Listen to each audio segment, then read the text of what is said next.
സങ്കീർത്തനങ്ങൾ ഒരു ധ്യാന പഠനം. സങ്കീർത്തനം സങ്കീർത്തനം ആത്മാവിനാശ്വാസ കീർത്തനങ്ങൾ സങ്കീർത്തനം. സങ്കീർത്തനങ്ങളുടെ തുടർമാനമായ പഠനത്തിൽ ഇന്ന് നാം 137 സങ്കീർത്തനമാണ് ധ്യാനവിധേയമാക്കുന്നത്. ആ സങ്കീർത്തനം പ്രാരംഭമായി വായിച്ചു കേൾക്കാം. ബാബേൽ നദികളുടെ തീരത്ത് ഞങ്ങൾ ഇരുന്നു, സിയോനെ ഓർത്തപ്പോൾ ഞങ്ങൾ കരഞ്ഞു. അതിൻ്റെ നടുവിലെ അലരി വൃക്ഷങ്ങളുടെ മേൽ ഞങ്ങൾ ഞങ്ങളുടെ കിന്നരങ്ങളെ തൂക്കിയിട്ടു. ഞങ്ങളെ ബദ്ധരാക്കി കൊണ്ടുപോയവർ സിയോൻ ഗീതങ്ങളിൽ ഒന്ന് ചൊല്ലുവീൻ എന്ന് പറഞ്ഞ് ഗീതങ്ങളെയും ഞങ്ങളെ പീഡിപ്പിച്ചവർ സന്തോഷത്തെയും ഞങ്ങളോട് ചോദിച്ചു. ഞങ്ങൾ യഹോവയുടെ ഗീതം അന്യദേശത്ത് പാടുന്നതെങ്ങനെ? യെരൂശലേമേ, നിന്നെ ഞാൻ മറക്കുന്നു എങ്കിൽ എൻ്റെ വലങ്കൈ മറന്നു പോകട്ടെ. നിന്നെ ഞാൻ ഓർക്കാതെ പോയാൽ, യെരൂശലേമിനെ എൻ്റെ മുഖ്യ സന്തോഷത്തെക്കാൾ വിലമതിക്കാതെ പോയാൽ, എൻ്റെ നാവ് അണ്ണാക്കോട് പറ്റിപ്പോകട്ടെ. ഇടിച്ചു കളവീൻ, അടിസ്ഥാനം വരെ അതിനെ ഇടിച്ചു കളവീൻ എന്നിങ്ങനെ പറഞ്ഞ ഏദോമ്യർക്കായി യഹോവേ, യെരൂശലേമിൻ്റെ നാൾ ഓർക്കണമേ. നാശമെടുത്തിരിക്കുന്ന ബാബേൽ പുത്രിയെ, നീ ഞങ്ങളോട് ചെയ്തതുപോലെ നിന്നോടും ചെയ്യുന്നവൻ ഭാഗ്യവാൻ. നിന്റെ കുഞ്ഞുങ്ങളെ പിടിച്ച് പാറമേൽ അടിച്ചു കളയുന്നവൻ ഭാഗ്യവാൻ. ഇസ്രായേൽ ജനത്തിൻ്റെ ബാബിലോണിലെ പ്രവാസവുമായി ബന്ധപ്പെട്ടിരിക്കുന്ന ഒരു സങ്കീർത്തനമാണ് 137. ബാബേൽ പ്രവാസം എന്നുള്ളത് വേദപുസ്തകത്തിലെ ഒരു സുപ്രധാനപ്പെട്ട കാര്യമാണ്. ബൈബിളിലെ ഏതാണ്ട് 12 പുസ്തകങ്ങൾ ബാബേൽ പ്രവാസത്തിൻ്റെ ചരിത്ര പശ്ചാത്തലവുമായി ബന്ധപ്പെട്ട് കിടക്കുന്നു. 2 രാജാക്കന്മാരുടെ പുസ്തകം, 1-2 ദിനവൃത്താന്ത പുസ്തകം, യസ്ര, നെഹമ്യാവ്, എസ്തേർ എന്നീ 6 ചരിത്ര പുസ്തകങ്ങളും, ഇരമ്യാവ്, യഹസ്കേൽ, ദാനിയേൽ എന്നീ 3 വലിയ പ്രവാചകന്മാരുടെ പുസ്തകങ്ങളും, ഹഗായി, സക്കരിയാവ്, മലാക്കി എന്നീ 3 ചെറിയ പ്രവാചകന്മാരുടെ പുസ്തകങ്ങളും, അങ്ങനെ മൊത്തത്തിൽ 12 പുസ്തകങ്ങളുടെ ചരിത്ര പശ്ചാത്തലം ബാബേൽ പ്രവാസവുമായി ബന്ധപ്പെട്ടിരിക്കുകയാണ്. പുതിയ നിയമത്തിൻ്റെ ആരംഭത്തിൽ, അഥവാ മത്തായി സുവിശേഷത്തിൻ്റെ ആരംഭത്തിൽ 42ഓളം വ്യക്തികളുടെ വംശാവലികൾ പറഞ്ഞു വരികയാണ്. ആ വംശാവലിയുടെ വിവരണത്തിൽ പോലും ബാബേൽ പ്രവാസം എന്ന വിഷയം ഊന്നി പറയുന്നുണ്ട്. പ്രധാനപ്പെട്ട 3 തലക്കെട്ടുകളിൽ ഈ ബാബേൽ പ്രവാസത്തെ നാം തിരിക്കുന്നു. ഒന്ന്, ബാബേൽ പ്രവാസത്തിൻ്റെ ചരിത്രപരമായ പശ്ചാത്തലം എന്നുള്ളതാണ്. ശൗലും ദാവീദും ശലോമോനും ഇസ്രായേലിനെ 40 വർഷം വീതം ഭരിച്ചു. എന്നാൽ ശലോമോൻ്റെ കാലശേഷം ഈ ഒന്നായി നിന്ന രാജ്യം 2ആയി വിഭജിക്കപ്പെട്ടു.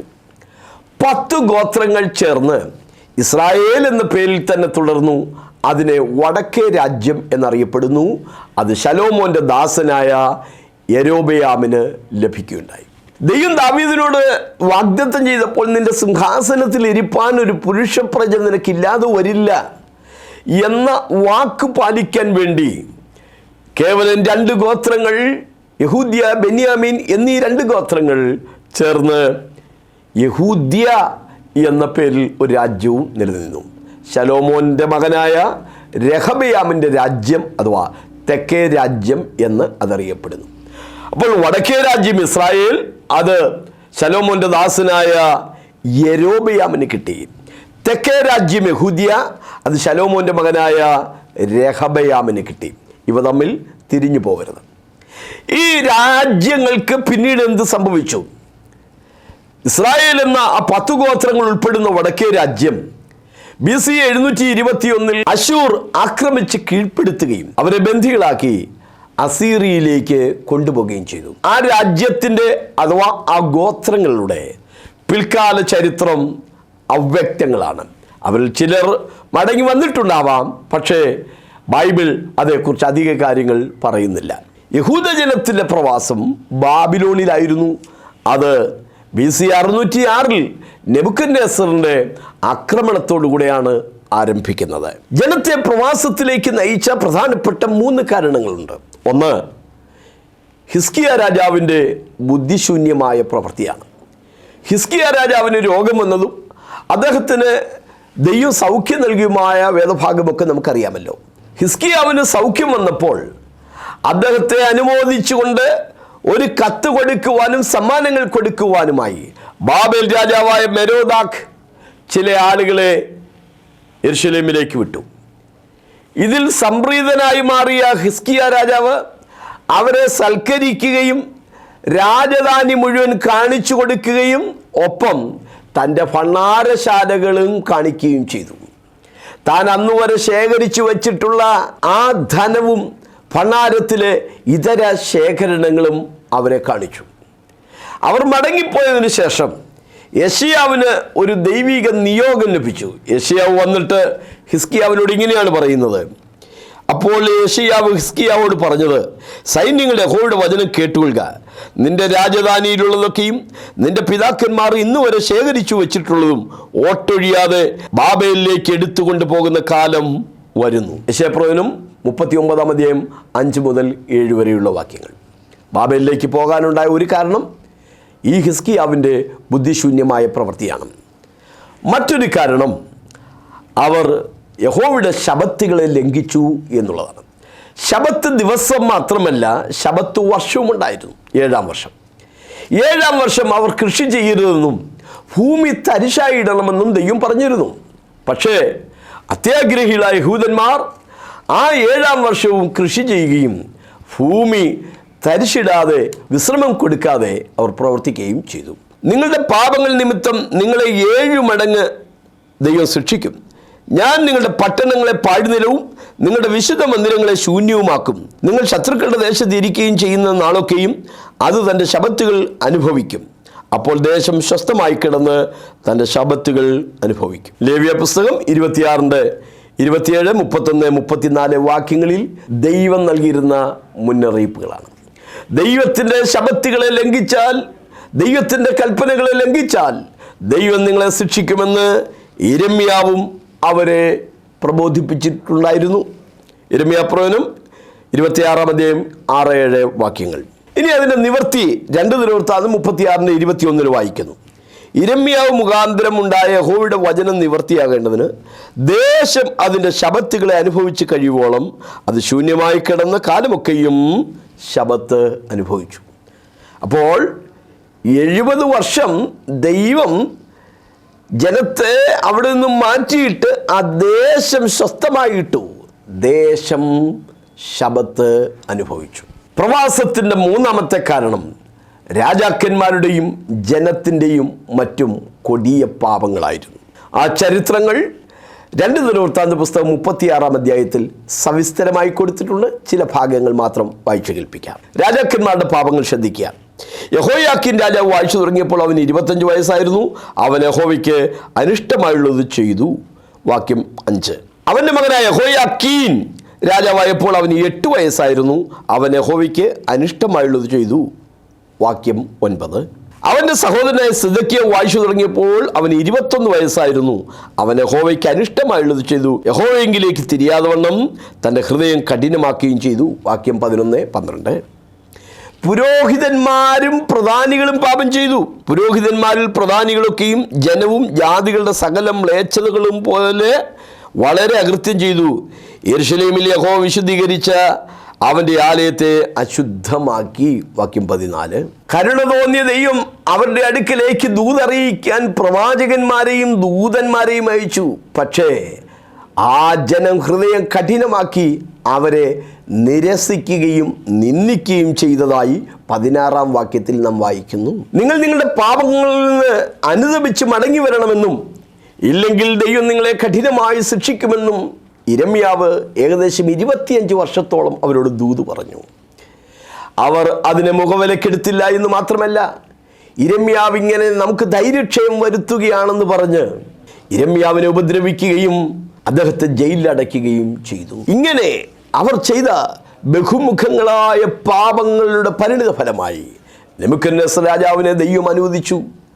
ആ രാജാവ് വന്ന് അവരിൽ വളരെയധികം ആളുകളെ നിഷ്കരുണം വധിക്കുകയും നിരവധി പേരെ ബന്ദികളാക്കി 3 ഘട്ടമായി ബാബിലോണിലേക്ക് കൊണ്ടുപോവുകയും ചെയ്തു. 2. ബാബേൽ പ്രവാസത്തിലെ ദുരനുഭവങ്ങൾ എന്നുള്ളതാണ്. 70 വർഷത്തിലെ ബാബേൽ പ്രവാസത്തിൽ അവർക്ക് അനുഭവിക്കേണ്ടി വന്ന ധാരാളം ദുരനുഭവങ്ങളുണ്ട്. 137 സങ്കീർത്തനം 1 വാക്യം, ബാബേൽ നദികളുടെ തീരത്ത് ഞങ്ങൾ ഇരുന്നു, സിയോനെ ഓർത്തപ്പോൾ ഞങ്ങൾ കരഞ്ഞു. ബാബേൽ നദികളുടെ തീരത്തിരുന്നു എന്നുള്ളത് പ്രാർത്ഥനയ്ക്കായുള്ള ഒരു ഒത്തുചേരൽ ആയിട്ട് വേണം നമുക്ക് മനസ്സിലാക്കാൻ. വിലാപങ്ങൾ 2:10, സിയോൻ പുത്രിയുടെ മൂപ്പന്മാർ മിണ്ടാതെ നിലത്തിരിക്കുന്നു, അവർ തലയിൽ പൊടി വാരിയിട്ട് രട്ടുടുത്തിരിക്കുന്നു. അവർ കരയാനുണ്ടായ പല കാരണങ്ങൾ ഈ വിഷയവുമായി ബന്ധപ്പെട്ടുണ്ട്. ഒന്ന്, സിയോനെ ഓർത്തപ്പോൾ ഞങ്ങൾ കരഞ്ഞു എന്നാണ് 1 വാക്യത്തിൽ നമ്മൾ വായിക്കുന്നത്. അവർ സിയോൻ എന്ന അവരുടെ ആ വാഗ്ദത്ത നാട്ടിൽ നിന്ന് ഇവിടേക്ക് പോന്നു. ആ സംസ്ഥാനത്ത് അവശേഷിച്ച ജനം അവർ വളരെ കഷ്ടത്തിലും പ്രയാസത്തിലും ഇരിക്കുകയാണ്. അവരുടെ കണ്ണിന് മുമ്പിൽ വെച്ചാണ്, ആ സിയോൻ നഗരിയിൽ വെച്ചാണ് അവരുടെ ഉറ്റവരെ ദുഷ്കരുണം കൊല ചെയ്തത്. അവരുടെ കുട്ടികളെ പിടിച്ച് പാറപ്പുറത്ത് അടിച്ചു കൊന്നു കളഞ്ഞത്. പ്രവാസത്തിലും തെറ്റി ഒഴിഞ്ഞു പോയ ശേഷിപ്പ് അവിടെ ആ സംസ്ഥാനത്ത് മഹാകഷ്ടത്തിലും അപമാനത്തിലും ഇരിക്കുന്നു. യെരുശലേമിൻ്റെ മതിലുകൾ ഇടിഞ്ഞും അതിൻ്റെ വാതിലുകൾ തീ വെച്ച് ചുട്ടും കിടക്കുന്നു എന്ന് പറഞ്ഞു. ഈ വർത്തമാനം കേട്ടപ്പോൾ ഞാൻ ഇരുന്ന് കരഞ്ഞു. ബാബേൽ നദിയുടെ തീരത്ത് ഇസ്രായേൽ മൂപ്പന്മാർ കരയുന്നു. അവിടെയുള്ള രാജകൊട്ടാരത്തിൽ ഇരുന്നു കൊണ്ട് പ്രവാസികൾ ഒരുവനായ നെഹമ്യാവ് കരയുന്നു. സിയോനെ ഓർത്തപ്പോൾ ഞങ്ങൾ കരഞ്ഞു. പീഡനങ്ങളുടെ ആ വലിയ ചിത്രവും ചിന്തയുമാണ് അവരെ കരയിപ്പിച്ച മറ്റൊരു കാര്യം. അതിൻ്റെ 8-9 വാക്യങ്ങൾ, ബാബേൽ പുത്രിയെ, നീ ഞങ്ങളോട് ചെയ്തതുപോലെ നിന്റെ കുഞ്ഞുങ്ങളെ പിടിച്ച് പാറമേൽ അടിച്ചു കളയുന്നവർ ഭാഗ്യവന്മാർ. അവർ കരഞ്ഞതിൻ്റെ മറ്റൊരു കാരണം അതിൻ്റെ 3-ാമത്തെ വാക്യത്തിലുണ്ട്. ഞങ്ങളെ ബദ്ധരാക്കി കൊണ്ടുപോയവർ സിയോൻ ഗീതങ്ങളിൽ ഒന്ന് ചൊല്ലുവീൻ എന്ന് പറഞ്ഞ് ഗീതങ്ങളെയും ഞങ്ങളെ പീഡിപ്പിച്ചവർ സന്തോഷത്തെയും ഞങ്ങളോട് ചോദിച്ചു. ഇത് യഹോവയുടെ ഗീതം കേൾക്കാനുള്ള കൊതി കൊണ്ടല്ല, അവരെ കരയിപ്പിക്കുകയാണ്, മാനസികമായി പീഡിപ്പിക്കുകയാണ്. ശത്രുവിൻ്റെ പരിഹാസ വാക്കുകൾ ഓർത്ത് അവരിപ്പോൾ കരയുകയാണ്. കരഞ്ഞതിൻ്റെ മറ്റൊരു കാരണം ഗായകർക്കുണ്ടായ ഒരു ദുരനുഭവമാണ്. ആലയം ചുട്ടു, അതിലെ പ്രധാനപ്പെട്ട ഉപകരണങ്ങൾ കൊണ്ടുപോയി അക്കൂട്ടത്തിൽ ഗായകരായ ചിലരെയും അവിടേക്ക് കൊണ്ടുപോയി കാണണം. ആ ഗായകർ കിന്നരം മീട്ടുന്നവരാണ്. അവരോട് കിന്നരമൊന്ന് മീട്ടാൻ പറഞ്ഞപ്പോൾ അവർ അത് മീട്ടിയില്ല. മാത്രമല്ല, അവരത് അലറി വൃക്ഷങ്ങളിൽ തൂക്കിയിട്ടു. അവരെ കരയിപ്പിച്ച മറ്റൊരു കാര്യം ഏദോമ്യരുടെ കൂട്ടിക്കൊടുപ്പാണ്. ബാബിലോണ്യ സൈന്യം യെരുശലേമിനെ ഉപരോധിച്ചു. 3 ഘട്ടമായിട്ട് ആക്രമിക്കുകയും 3 ഘട്ടമായിട്ടാണ് കൂട്ടിക്കൊണ്ടുപോവുകയും ചെയ്തത്. ഇങ്ങനെ ആക്രമണത്തിൻ്റെ പരമ്പരകൾ തുടരുന്നു. അതറിഞ്ഞ തൊട്ടടുത്ത ഏദോം രാജ്യത്തെ ജനങ്ങൾ ഈ ബാബിലോണ്യർക്ക് പിരികേറ്റി കൊടുത്തു, അവരെ ചൂടുപിടിപ്പിച്ചു. ഇടിച്ചു കളവീൻ, അടിസ്ഥാനം വരെ ഇടിച്ചു കളവീൻ, യെരുശലേമിൻ്റെ ഒരു കല്ല് പോലും അവിടെ ശേഷിക്കരുത് എന്ന് പറഞ്ഞ് ഈ ഏദോമ്യർ ബാബിലോണ്യരെ ചൂടുപിടിപ്പിച്ചു. അവർക്ക് എരിവ് കൂട്ടിക്കൊടുക്കുകയാണ്. പുര വെട്ടുമ്പോൾ വാഴ വെട്ടുക എന്ന് പറയുന്നത് പോലെ കഷ്ടതയുടെ നിലവിളികൾ ഉയരുന്നിടത്ത് അവർ കേൾക്കുന്ന മറ്റൊരു സ്വരം അടിസ്ഥാനം വരെ ഇടിച്ചു കളവീനെന്ന ഏദോമ്യരുടെ പരിഹാസ ശബ്ദമായിരുന്നു. അതെല്ലാം ഓർത്തപ്പോൾ അവരിപ്പോൾ കരയുകയാണ്. സിയോനെ ഓർത്തപ്പോൾ ഞങ്ങൾ കരഞ്ഞു. ആ കരഞ്ഞവരുടെ കൂട്ടത്തിൽ ഒരു പക്ഷേ അന്നവിടെ ഉണ്ടായിരുന്ന വലിയ പ്രവാചകന്മാരായ യെഹസ്കേലും യിരെമ്യാവും ദാനിയേലും ഉൾപ്പെട്ടിരിക്കാം. അയ്യോ, എൻ്റെ ജനത്തിൻ്റെ പുത്രിയുടെ നിഹിതന്മാർ നിമിത്തം രാവും പകലും കരയേണ്ടതിന് എൻ്റെ തല വെള്ളവും എൻ്റെ കണ്ണുനീരുറവുമായിരുന്നെങ്കിൽ കൊള്ളായിരുന്നു. യിരെമ്യാവ് 9:1. ഇനി യിരെമ്യാവ് 13:17 നോക്കുക. നിങ്ങൾ കേട്ടനുസരിക്കുന്നില്ലെങ്കിൽ ഞാൻ നിങ്ങളുടെ ഗർവ്വം നിമിത്തം രഹസ്യത്തിൽ കരയും. യഹോവയുടെ ആട്ടിൻകൂട്ടത്തെ പിടിച്ചു കൊണ്ടുപോയിരിക്കിയാൽ ഞാൻ ഏറ്റവും കരഞ്ഞ് കണ്ണുനീരൊഴുക്കും. വിലാപങ്ങൾ 3:39. ഓരോരുത്തൻ താൻ്റെ പാപങ്ങളെക്കുറിച്ച് നെടുവീർപ്പിടട്ടെ. അവിടെ യിരെമ്യാവ് കരയുന്നതായി നാം കാണുന്നു. ഇനി യെഹസ്കേലിൻ്റെ കരച്ചിൽ, യെഹസ്കേലിൻ്റെ പുസ്തകം 9:8-4 വാക്യങ്ങളിലാണ്. ഞാൻ കവിണു വീണു, അയ്യോ യഹോവയായ കർത്താവേ, യെരുശലേമിൽ നിന്റെ ക്രോധം പകരുന്നതിനാൽ ഇസ്രായേലിൻ ശേഷിപ്പുള്ളവരെയൊക്കെ സംഹരിക്കുമോ എന്ന് നിലവിളിച്ചു പറഞ്ഞു. ഇനി ദാനിയേലിൻ്റെ കരച്ചിൽ 9:20. ഇങ്ങനെ ഞാൻ പ്രാർത്ഥിക്കുകയും എൻ്റെ പാപവും എൻ്റെ ജനമായ ഇസ്രായേലിൻ്റെ പാപവും ഏറ്റുപറയുകയും ദൈവത്തിൻ്റെ വിശുദ്ധ പർവ്വതത്തിനു വേണ്ടി എൻ്റെ ദൈവമായ യഹോവയുടെ സന്നിധിയിൽ അപേക്ഷ കഴിക്കുകയും ചെയ്തുകൊണ്ടിരിക്കുമ്പോൾ, മീഖായുടെ പ്രവചനത്തിലും സമാനമായ ഒരു കരച്ചിൽ നമ്മൾ കാണുന്നുണ്ട്. മീഖാ 1:8-9 അതുകൊണ്ട് ഞാൻ വിലപിച്ച് മുറയിടും, ഞാൻ ചെരുപ്പില്ലാത്തവനും നഗ്നനുമായി നടക്കും, ഞാൻ കുറുനരികളെപ്പോലെ വിലപിച്ച് ഒട്ടകപ്പക്ഷികളെപ്പോലെ കരയും. അവളുടെ മുറിവ് പൊറുക്കാത്തതല്ലോ, അത് യഹൂദയോളം പരന്ന് എൻ്റെ ജനത്തിൻ്റെ ഗോപുരമായ യെരൂശലേമിനോളം എത്തിയിരിക്കുന്നു. ചുരുക്കത്തിൽ, ഗായകർ കരയുന്നു, പീഡകരെ ഓർത്ത് കരയുന്നു, സിയോനെ ഓർത്ത് കരയുന്നു, യെരൂശലേമിൻ്റെ ആ തൽസ്ഥിതി ഓർത്ത് നെഹമ്യാവ് കരയുന്നു. വലിയ പ്രവാചകന്മാരായ ഇരമ്യാവും യെഹെസ്കേലും ദാനിയേലും ഒക്കെ കരയുന്നതായി നാം ഇവിടെ കാണുകയാണ്. പ്രാരംഭത്തിൽ ഞാൻ ഓർപ്പിച്ചതുപോലെ ബൈബിളിലെ 12 പുസ്തകങ്ങൾ ഈ ബാബേൽ പ്രവാസവുമായി ബന്ധപ്പെട്ടിരിക്കുന്നത്. ഇനി എസ്രയുടെ പുസ്തകം ഇതുമായി ബന്ധപ്പെട്ടുള്ളതാണ്. ബാബിലോണിലേക്ക് പ്രവാസികളായി പോയത് 3 ഘട്ടമായിട്ടാണ്. അതേപോലെ തിരിച്ചു വന്നത് 3 ഘട്ടമായിട്ടാണ്. നെഹമ്യാവിൻ്റെ നേതൃത്വത്തിൽ വന്നവർ മതിൽ പണിതു, സെരുബാബേലിൻ്റെ നേതൃത്വത്തിൽ മടങ്ങി വന്നവർ ആലയം പണിതു, എസ്രയുടെ നേതൃത്വത്തിൽ മടങ്ങി വന്നവർ ജനത്തെ ആത്മീയമായ ഒരു ഉണർവിലേക്കും ശുദ്ധീകരണത്തിലേക്കും നയിച്ചു. എസ്ര ചെയ്തത് കേൾക്കുക. എസ്ര ഇങ്ങനെ ദൈവാലയത്തിന് മുമ്പിൽ വീണ് കിടന്ന് കരഞ്ഞു, പ്രാർത്ഥിക്കുകയും ഏറ്റുപറയുകയും ചെയ്തപ്പോൾ ജനവും വളരെ കരഞ്ഞു. എസ്രയുടെ പുസ്തകം 10:1. 137 സങ്കീർത്തനത്തിന് 3-ാമത്തെ പ്രധാനപ്പെട്ട ചിന്ത പ്രവാസികളുടെ മടങ്ങിവരവ് എന്നുള്ളതാണ്. 126 സങ്കീർത്തനം 1 യഹോവ സിയോന്റെ പ്രവാസികളെ മടക്കി വരുത്തിയപ്പോൾ ഞങ്ങൾ സ്വപ്നം കാണുന്നവരെ പോലെ ആയിരുന്നു. ഇവിടെ പ്രവാസത്തിൽ നിന്ന് യഹൂദജനം മടങ്ങി വരേണ്ടതിന് ദൈവം ചരിത്രത്തിൽ ചെയ്തെടുത്ത ചില കാര്യങ്ങൾ പ്രത്യേകം ശ്രദ്ധിക്കേണ്ടതുണ്ട്. ഒന്ന്, ബാബിലോൺ സാമ്രാജ്യത്തെ ദൈവം തകർത്ത് കളഞ്ഞു എന്നുള്ളതാണ്. നെബൂഖദ്നേസർ രാജാവ് അക്കാലത്തെ ഒരു പ്രതാപശാലിയായ രാജാവായിരുന്നു. തൻ്റെ സാമ്രാജ്യവും വളരെ വിസ്തൃതമായിരുന്നു. പക്ഷെ ഒരിക്കൽ താൻ തൻ്റെ കൊട്ടാരത്തിന് മുകളിൽ ഉലാത്തിക്കൊണ്ടിങ്ങനെ പറഞ്ഞു, ഇത് ഞാൻ എൻ്റെ ധനമാഹാത്മ്യത്താൽ എൻ്റെ പ്രതാപമഹിത്വത്തിനായിട്ട് രാജധാനിയായി പണിത മഹദിയാം ബാബേൽ അല്ലയോ. പക്ഷേ എന്താ സംഭവിച്ചത്? ഇത് പറഞ്ഞുകൊണ്ടിരിക്കുമ്പോൾ ആ നിഗളിയായ രാജാവിനെ ദൈവം ശിക്ഷിച്ചു. അവനെ കാട്ടിൽ വിട്ട് മഞ്ഞുമേഞ്ഞുകൊണ്ട് കാളയെപ്പോലെ പുല്ല് തീറ്റിക്കൊണ്ട് 7 വർഷം ദൈവം അവനെ ശിക്ഷിച്ചു. ദാനിയേൽ പ്രവചനം 4:30. അവൻ്റെ കൊച്ചുമകനായ ബെൽഷസ്സർ രാജാവ് ഒരിക്കൽ 1000 മഹത്തുക്കൾക്ക് ഒരു സദ്യ ഒരുക്കി. മാത്രമല്ല, മരം കൊണ്ടും കല്ലുകൊണ്ടും ലോഹം കൊണ്ടുമൊക്കെ നിർമ്മിച്ച വിഗ്രഹങ്ങളെ സ്തുതിക്കുകയുണ്ടായി. ആ കെങ്കേമമായി വിരുന്ന് നടന്നുകൊണ്ടിരിക്കുമ്പോൾ തനിക്കൊരു ചിന്ത, തൻ്റെ മുത്തശ്ശനായ നെബൂഖദ്നേസർ രാജാവ് യെരൂശലേമിലെ ദേവാലയത്തിൽ നിന്ന് കൊണ്ടുവന്ന പൊൻവെള്ളി പാത്രങ്ങളിൽ ഒഴിച്ചൊന്ന് കുടിക്കണമെന്ന്. അങ്ങനെ ദൈവത്തിൻ്റെ ആലയത്തിലെ പാത്രങ്ങളെ മദ്യപാനത്തിനായി, അശുദ്ധമായ കാര്യത്തിനായി ഉപയോഗിച്ചപ്പോൾ ദൈവത്തിൻ്റെ സന്നിധിയിൽ നിന്നൊരു കൈപ്പത്തി വന്ന് വിളക്കിനോട് ചേർന്ന ചുവരിൽ ഇങ്ങനെ എഴുതി, മെനെ മെനെ തെക്കേൽ ഉഫർസീൻ. ദൈവാത്മാവുള്ള പുരുഷനായ ദാനിയേൽ അതിൻ്റെ അർത്ഥം വ്യാഖ്യാനിച്ചു. ദൈവം നിന്നെ തൂക്കി നോക്കി കുറവുള്ളവനായി കണ്ടു. നിന്റെ രാജ്യം ദൈവം വിഭജിച്ച് മേദ്യർക്കും പാർസികൾക്കും കൊടുത്തിരിക്കുന്നു. എന്ത് സംഭവിച്ചു? അന്ന് ആ കെങ്കേമമായ ആഘോഷം നടന്നുകൊണ്ടിരിക്കുമ്പോൾ മദ്യപിച്ചവരായ കാവൽക്കാർ ആ കൊട്ടാരത്തിൻ്റെ വാതിലുകൾ അടയ്ക്കാൻ മറന്നുപോയി എന്ന് ന്യായമായി അനുമാനിക്കുകയാണ്. മേദ്യ പേർഷ്യ സാമ്രാജ്യത്തിൻ്റെ ഒരു ഭരണാധിപനായിരുന്ന കോരശിനെ കുറിച്ച് ദൈവം ഇങ്ങനെ പറഞ്ഞിരുന്നു. യെശയ്യാ പ്രവചനം 44:28-45:1. കോരേശന്റെ ഇടയൻ അവന് ജാതികളെ കീഴടക്കേണ്ടതിന്, രാജാക്കന്മാരുടെ അരക്കച്ചകളെ അഴിക്കേണ്ടതിനും, കാതകൾ അവന് തുറന്നിരിക്കേണ്ടതിനും, വാതിലുകൾ അടയാതിരിക്കേണ്ടതിനും ഞാൻ അവൻ്റെ വലം കൈക്ക് പിടിച്ചിരിക്കുന്നു.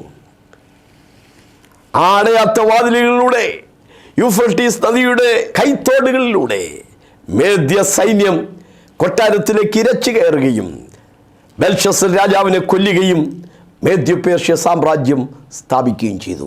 അന്ന് യെശയ്യാവിൻ്റെ മറ്റൊരു പ്രവചനം കൂടെ നിവർത്തിയായി. യെശയ്യാ പ്രവചനം 13:17-19 വരെയുള്ള വാക്യം, ഞാൻ മേദ്യരെ അവർക്ക് അഥവാ ബാബിലോണിയർക്ക് വിരോധമായി ഉണർത്തും, അവർ വെള്ളിയെ കാര്യമാക്കുകയില്ല, പൊന്നിൽ അവർക്ക് താല്പര്യവുമില്ല. രാജ്യങ്ങളുടെ മഹത്വവും കൽദയരുടെ പ്രശംസാലങ്കാരവുമായ ബാബേൽ ദൈവം സോദോമിനെയും ഗോമോറയെയും മറിച്ചു കളഞ്ഞതുപോലെ ആയിത്തീരും. യെശയ്യാവ് പ്രവചിച്ച ആ പ്രവചനം നിവർത്തിയായി. കൽദയ രാജാവായ ബെൽഷസ്സർ രാജാവ് കൊല്ലപ്പെടുകയും മേദ്യർ അതിനെ കീഴടക്കുകയും ചെയ്തു. ചരിത്രത്തിലൂടെയുള്ള ദൈവത്തിൻ്റെ പ്രവർത്തികൾ നാം ഇവിടെ കാണുകയാണ്. ഒരു കാലത്ത് ഇസ്രായേലിനെ അടിക്കാൻ ദൈവം ബാബേലിനെ ഉപയോഗിച്ചെങ്കിലും പിൽക്കാലത്ത് ദൈവം ആ ബാബിലോണിനെയും ശിക്ഷിക്കുന്നതായി നാം ഇവിടെ കാണുകയാണ്. ദാനിയേൽ പ്രവചനത്തിൽ മേദ്യനായ ദാര്യാവേശ് ഭരണമേറ്റു എന്നും യെശയ്യാ പ്രവചനത്തിലും എസ്രയുടെ പുസ്തകത്തിലും കോരശ് വിളംബരം ചെയ്തു എന്നും നമ്മൾ വായിക്കുന്നു. ഇവർ തമ്മിലുള്ള ബന്ധം എന്താണ്? കോരേശ് ഒരു പാർസി രാജാവാണ്. ഈ കോരശിൻ്റെ മകളായ അറ്റസ എന്ന യുവതിയെ പേർഷ്യൻ ഭരണാധിപനായിരുന്ന ദാര്യാവേശ് വിവാഹം ചെയ്തു. അങ്ങനെ കോരേശ് അമ്മാവിയപ്പനും കോരേശിൻ്റെ മകളായ അറ്റസയെ ദാര്യാവേശ് വിവാഹം ചെയ്തതിലൂടെ അദ്ദേഹം മരുമകനുമായി മാറി. നമുക്കറിയാം, യേശു കർത്താവിൻ്റെ കാലത്ത് ഹന്നാവ് അമ്മാവിയപ്പനും കയ്യഭാവ് മഹാപുരോഹിതനുമായി. അവർ രണ്ടുപേരും ഒരേ സമയം മഹാപുരോഹിതന്മാരായി ഇരുന്നത് പോലെ മേദ്യനായ ദാര്യാവേശും പേർഷ്യക്കാരനായ കോരശും ഒരേ സമയം രാജാവായിരുന്നു. കോരേശ് ആണ് ഇസ്രായേൽ ജനത്തിന് കടന്നു പോകാൻ വിളംബരം പുറപ്പെടുവിച്ചത്. കോരേശിൻ്റെ പേരും ദൗത്യവും അദ്ദേഹം ജനിക്കുന്നതിന് വർഷങ്ങൾക്ക് മുമ്പ് എഴുതി വച്ചിരുന്നു എന്നുള്ളത് വേദപുസ്തകത്തിൻ്റെ വിശ്വസനീയത വർദ്ധിപ്പിക്കുന്ന ഒരു കാര്യമാണ്. യെശയ്യാ പ്രവചനം എഴുതുന്നത് BC 790 ഇസ്രായേൽ ജനം ബാബിലോണിൽ നിന്ന് പ്രവാസം കഴിഞ്ഞ് മടങ്ങിപ്പോകുന്നത് BC 537 BC പുറമോട്ടാണ് എന്നുള്ളത് ഇത് നമുക്കറിയാമല്ലോ. കോരേശൻ്റെ ഇടയൻ അവൻ എൻ്റെ ഹിതമൊക്കെയും ചെയ്യും, അവൻ്റെ കാലത്ത് മന്ദിരത്തിന് അടിസ്ഥാനമിടും എന്നാണ് യെശയ്യാവ് പ്രവചിച്ചത്. സംഭവിച്ചത് എന്തേ? കോരേശ് ഭരണത്തിലേക്ക് വന്നു കഴിഞ്ഞപ്പോൾ അദ്ദേഹം നടത്തിയ വിളംബരം എസ്രയുടെ പുസ്തകം 1-ാം അധ്യായം 1 മുതൽ 3 വരെയുള്ള വാക്യങ്ങളിൽ നമ്മൾ വായിക്കുന്നു. യിരെമ്യാവ് മുഖാന്തരമുണ്ടായ യഹോവയുടെ അരുളപ്പാട് നിവർത്തിയാകേണ്ടതിന് യഹോവ പാർസി രാജാവായ കോരേശിന്റെ മനസ്സിനെ ഉണർത്തിയിട്ട് അവൻ തൻ്റെ രാജ്യത്ത് എല്ലായിടവും ഒരു വിളംബരം പ്രസിദ്ധമാക്കി രേഖാമൂലം പരസ്യം ചെയ്തത് എന്തെന്നാൽ, യഹൂദിയിലെ യെരൂശലേമിൽ അവൻ അഥവാ യഹോവയ്ക്ക് ഒരു ആലയം പണിവാൻ എന്നോട് കൽപ്പിച്ചുമിരിക്കുന്നു. നിങ്ങളിൽ അവൻ്റെ ജനമായിട്ട് ആരെങ്കിലും ഉണ്ടെങ്കിൽ യാത്ര പുറപ്പെട്ട് യഹോവയുടെ ആലയം പണിയട്ടെ. കോരശിൻ്റെ പേര് BC 790 എഴുതി വെച്ചു. അവൻ്റെ ദൗത്യം അവിടെ രേഖപ്പെടുത്തി മന്ദിരത്തിന് അടിസ്ഥാനമിടുമെന്ന്. BC 537 രാജാവായി തീരുമ്പോൾ ആദ്യമായി അദ്ദേഹം നടത്തിയ വിളംബരം പ്രവാസത്തിൽ നിന്ന് ജനത്തിന് മടങ്ങിപ്പോകാനുള്ള അനുമതി നൽകലായിരുന്നു. തന്നെക്കുറിച്ച് യെശയ്യാവ് ഇങ്ങനൊരു കാര്യം പ്രവചിച്ചിട്ടുണ്ട്, അതുകൊണ്ട് ഞാനിങ്ങനെ പറയുകയാണെന്നുള്ള ചിന്തയിലൊന്നുമല്ല കോരേശ് എന്ന ജാതീയൻ അങ്ങനെ പറഞ്ഞത്. രാജാവിൻ്റെ ഹൃദയം യഹോവയുടെ കയ്യിൽ നീർത്തോട് കിടക്കയിരിക്കുന്നു. ദൈവം തനിക്ക് ഇഷ്ടമുള്ളിടത്തേക്ക് അതിനെ തിരിച്ചെടുക്കുകയാണ്. ബൈബിളിലെ പ്രവചനങ്ങളും അതിൻ്റെ കൃത്യമായ നിവർത്തികളും നാം മനസ്സിലാക്കുമ്പോൾ വേദപുസ്തകം എന്ന അജയ്യമായ അതുല്യമായ ഈ പുസ്തകത്തിൻ്റെ വിശ്വസനീയത നമ്മളിൽ വർദ്ധിച്ചു വരട്ടെ. 2 പത്രോസ് 1:20-21 വാക്യം, തിരുവെഴുത്തിലെ പ്രവചനമൊന്നും സ്വയമായ വ്യാഖ്യാനത്താൽ ഉളവാകുന്നതല്ല എന്ന് ആദ്യം തന്നെ അറിഞ്ഞുകൊള്ളണം. പ്രവചനം ഒരിക്കലും മനുഷ്യൻ്റെ ഇഷ്ടത്താൽ വന്നതല്ല, ദൈവകൽപ്പനയാൽ മനുഷ്യൻ പരിശുദ്ധാത്മ നിയോഗം പ്രാപിച്ചിട്ട് സംസാരിച്ചതത്രേ ആകുന്നു. യിരെമ്യാ പ്രവാചകൻ മുഖാന്തരമുണ്ടായ യഹോവയുടെ അരുളപ്പാട് നിവർത്തിയാവേണ്ടതിന്. യിരെമ്യാ പ്രവചനം 25:11-12 വാക്യം, 27-22 വാക്യം, ഈ ദേശമൊക്കെയും ശൂന്യവും സമ്പന്നഹേതുവുമാകും. ഈ ജാതികൾ ബാബേൽ രാജാവിനെ 70 സംവത്സരം സേവിക്കുമെന്ന് യഹോവയുടെ അരുളപ്പാട്. 70 സംവത്സരം തികയുമ്പോൾ ഞാൻ ബാബേൽ രാജാവിനെയും ആ ജാതിയെയും കൽദയരുടെ ദേശത്തെയും അവരുടെ അകൃത്യ നിമിത്തം സന്ദർശിച്ച് അതിനെ ശാശ്വത ശൂന്യമാക്കി തീർക്കുമെന്ന് യഹോവയുടെ അരുളപ്പാട്. ജനം പ്രവാസികളായി ബാബേലിലെത്തി പെട്ടെന്ന് തിരിച്ചു പോകാമെന്ന് കരുതി അവരിയ്ക്കുമ്പോൾ യിരെമ്യാവ് പറഞ്ഞു, ഇല്ല, 70 വർഷത്തെ ശിക്ഷയുടെ കാലാവധി കഴിഞ്ഞു മാത്രമേ ദൈവം നിങ്ങളെ സന്ദർശിക്കുകയുള്ളൂ, നിങ്ങൾ തിരിച്ചു പോകുകയുള്ളൂ. അതുകൊണ്ട് വീട് പണിതുകൊള്ളുവീൻ, കൃഷിത്തോട്ടമുണ്ടാക്കിക്കൊള്ളുവീൻ, മക്കൾക്ക് വിവാഹങ്ങൾ നടത്തി സന്താനവർദ്ധനവ് ഉണ്ടാക്കിക്കൊള്ളുകയും. ഒരു ഭാഗം കൂടെ പറഞ്ഞ് ഈ സന്ദേശം ഉപസംഹരിക്കട്ടെ. ബാബിലോണിൽ പ്രവാസികളായി എത്തിയ ജനം ഒരു 68 വർഷമൊക്കെ ആയപ്പോഴേക്കും തിരിച്ചിനി പോകുമെന്നുള്ള അവരുടെ പ്രതീക്ഷ നഷ്ടപ്പെട്ടു. അങ്ങനെ നിരാശപ്പെട്ടവർ കഴിയുമ്പോഴാണ് യെഹെസ്കേൽ എന്ന അവിടെ ഉണ്ടായിരുന്ന ഒരു പ്രവാചകനെ ഉണങ്ങി ദ്രവിച്ച ചിതറിക്കിടക്കുന്ന എല്ലുകൾ കൊണ്ട് നിറഞ്ഞ ഒരു താഴ്വരയിൽ കൊണ്ടുപോയി നിർത്തി. ദൈവം പ്രവാചകനോട് ചോദിച്ചു, മനുഷ്യപുത്ര, ഈ അസ്ഥികൾ ജീവിക്കുമോ? അദ്ദേഹം പറഞ്ഞു, കർത്താവേ, നീ അറിയുന്നു. ആ അസ്ഥിയുടെ അർത്ഥം എന്തെന്ന് ദൈവം പറഞ്ഞു കൊടുത്തു. യെഹെസ്കേൽ 37:11-14 വാക്യം. ഈ അസ്ഥികൾ ഇസ്രായേൽ ഗൃഹമൊക്കെയുമാകുന്നു. ഞങ്ങളുടെ അസ്ഥികൾ ഉണങ്ങി, ഞങ്ങളുടെ പ്രത്യാശയ്ക്ക് ഭംഗം വന്നു, ഞങ്ങൾ തീരെ മുടിഞ്ഞിരിക്കുന്നു എന്നവർ പറയുന്നു. അതുകൊണ്ട് നീ പ്രവചിച്ച് അവരോട് പറയേണ്ടതെന്നാൽ, യഹോവയായ കർത്താവ് ഇപ്രകാരം അരുളിച്ചെയ്യുന്നു, എൻ്റെ ജനമേ, ഞാൻ നിങ്ങളുടെ ശവക്കുഴി തുറന്ന് നിങ്ങളെ ശവക്കുഴിയിൽ നിന്ന് കയറ്റി ഇസ്രായേൽ ദേശത്തേക്ക് കൊണ്ടുപോകും. അതെ, അവരൊരു സൈന്യത്തെ പോലെ നിവർന്നു നിൽക്കുന്നു. ശക്തരായ ഒരു സൈനികരെ പോലെ അവർ പ്രവാസം കഴിഞ്ഞ് യെരൂശലേമിലേക്ക് മടങ്ങി വന്നു. യഹോവ സിയോൻ്റെ പ്രവാസികളെ മടക്കി വരുത്തിയപ്പോൾ ഞങ്ങൾ സ്വപ്നം കാണുന്നവരെ പോലെ ആയിരുന്നു. 137-ാം സങ്കീർത്തനമാണ് ഇന്ന് നാം ചിന്തിച്ചത്. ബാബേൽ പ്രവാസവുമായി ബന്ധപ്പെട്ട പ്രധാനപ്പെട്ട 3 ചിന്തകൾ നാം കാണുകയുണ്ടായി. ഒന്ന്, പ്രവാസത്തിൻ്റെ പശ്ചാത്തലമായിരുന്നു. ഹിസ്കിയാവിൻ്റെ ബുദ്ധിശൂന്യമായ പ്രവൃത്തിയുടെ ഫലമായും ശബത്തുകളെ ലംഘിച്ചതിനാലും ജനവും പുരോഹിതന്മാരും രാജാക്കന്മാരും ദൈവത്തിൻ്റെ കൽപ്പനകളെ നിരാകരിച്ച് അശുദ്ധിയിലേക്കും വിഗ്രഹാരാധനയിലേക്കും തിരിഞ്ഞതിനാൽ ദൈവത്തിന് അവരെ ബാബിലോൺ എന്ന ഒരു ജാതികളെ കൊണ്ട് ശിക്ഷിപ്പിക്കേണ്ടതായിട്ട് വന്നു. 2, പ്രവാസകാലത്ത് അവർ അനുഭവിച്ച ദുരിതങ്ങളായിരുന്നു. നദിയുടെ തീരത്തവർ പ്രാർത്ഥനയ്ക്കായി ഒത്തുകൂടിയപ്പോൾ തലയിൽ പൂഴി വാരിയിട്ട് തലമൂടി അവർ കരഞ്ഞുകൊണ്ട് ഇരിക്കുകയാണ്. അവരെ പീഡിപ്പിച്ചവരും ബദ്ധരാക്കി കൊണ്ടുപോയവരും പാട്ടുപാടാൻ പറഞ്ഞത് ആരാധനയുടെ സ്വരം കേൾക്കാനല്ല, അവരെ അധിക്ഷേപിക്കാനായിരുന്നു. അവർ ആ കിന്നരങ്ങൾ അലേറി വൃക്ഷത്തിൽ തൂക്കിയിട്ടു. ശത്രുക്കൾ അവരെ പീഡിപ്പിക്കുമ്പോൾ സഹോദരങ്ങളായിരുന്ന ഏദോമ്യർ ശത്രുക്കൾക്ക് ഒത്താശ ചെയ്തുകൊണ്ട് ഇടിച്ചു കളവീൻ, അടിസ്ഥാനം വരെ ഇടിച്ചു കളവീൻ എന്ന് പറയുന്നത് അവർ കേട്ടു. അതെല്ലാം ഓർത്ത് അവരിപ്പോൾ കരയുകയാണ്. വലിയ പ്രവാചകന്മാരായ യിരെമ്യാവും യെഹെസ്കേലും ദാനിയേലും മാത്രമല്ല, എസ്രായും നെഹമ്യാവും കരയുന്നതായി ഈ ചരിത്രവുമായി ബന്ധപ്പെട്ട് നാം കാണുകയുണ്ടായി. 3, പ്രവാസത്തിൽ നിന്നുള്ള മടങ്ങിവരവാണ്. 70 വർഷത്തെ ശിക്ഷാവധിയുടെ കാലം കഴിഞ്ഞപ്പോൾ ബാബിലോൺ എന്ന മഹാസാമ്രാജ്യം തകർന്നുപോയി. കോരേശ് എന്ന രാജാവിൻ്റെ പേരും അവൻ്റെ ദൗത്യവും BC 790 യെശയ്യാവിലൂടെ പ്രവചിക്കപ്പെട്ടിരുന്നു. അങ്ങനെ തന്നെ സംഭവിച്ചു. കോരേശ് രാജാവായി വന്നപ്പോൾ ആദ്യമായി ജനത്തിന് മടങ്ങിപ്പോകാനുള്ള വിളംബരം നൽകുകയുണ്ടായി. ആ വിളംബരം മുഖാന്തരം ജനം യെരൂശലേമിലേക്ക് മടങ്ങി വന്നു. ഉണങ്ങിയ അസ്ഥികളെ പോലെ പ്രതീക്ഷ നഷ്ടപ്പെട്ടിരുന്ന ജനത്തിന് തിരിച്ചു വരാൻ ദൈവം അവസരമുണ്ടാക്കി. ചരിത്രത്തിലൂടെയുള്ള ദൈവത്തിൻ്റെ ഇടപെടൽ നാം ഇവിടെ എല്ലാം കാണുകയായിരുന്നു. പ്രിയ സഹോദരങ്ങളെ, ഒരുപക്ഷെ ഇന്ന് നിങ്ങളും കാലം ഒത്തിരി കടന്നുപോയി. എൻ്റെ ജീവിതത്തിൽ ഇനിയൊരു തളിർപ്പുണ്ടാകില്ല, ഇനിയൊരു നിലനിൽപ്പോ ഉദ്ധാരണമോ എനിക്കുണ്ടാകില്ല എന്ന് നിങ്ങൾ വിചാരിക്കുന്നെങ്കിൽ ദൈവത്തോട് പ്രാർത്ഥിക്ക്. ദൈവത്തിന് ഏത് ജാതിയെയും തകിടം മറിക്കാൻ കഴിയും, ഏത് രാജാവിനെയും തകർത്ത് കളയാൻ ദൈവത്തിന് കഴിയും. നിനക്ക് വേണ്ടിയുള്ള ദൈവപ്രവൃത്തിയുടെ സമയമായെങ്കിൽ നിനക്ക് വേണ്ടി പ്രവർത്തിക്കുവാൻ അനുകൂലമായി ദൈവം പലരെയും ഉയർത്തിയെടുക്കും. ആകയാൽ ദൈവത്തിൽ വിശ്വസിക്കാം, ആശ്രയിക്കാം, ധൈര്യം വെടിയാതെ പ്രത്യാശയോടെ മുന്നേറാം. നെടുമ്പാശ്ശേരിയിൽ ആത്മീക ആരാധനയ്ക്കായി ഒരിടം.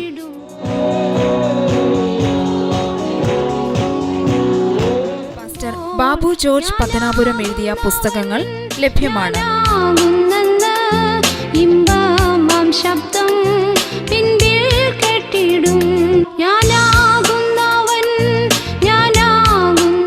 സന്ദേശങ്ങൾ തുടർച്ചയായി ലഭിക്കേണ്ടതിന് ഞങ്ങളുടെ യൂട്യൂബ് ചാനൽ സബ്സ്ക്രൈബ് ചെയ്താലും